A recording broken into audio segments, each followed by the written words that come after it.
Doctor BR Ambedkar Konaseema జిల్లాలో NDA కూటమి అభ్యర్థుల విజయం 1 పార్లమెంట్ 7 అసెంబ్లీ స్థానాలు ఉన్నాయి. అమలాపురం పార్లమెంట్ 1 అసెంబ్లీ నియోజకవర్గాలు ఎన్డీఏ, తెలుగుదేశం, జనసేన, బీజేపీ కూటమి గెలుచుకున్నాయి.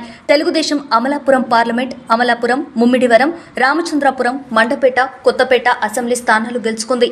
జనసేన రాజోలు, పి గన్నవరం స్థానాల్లో పోటీ చేసి 2 స్థానాలు గెలుచుకుంది.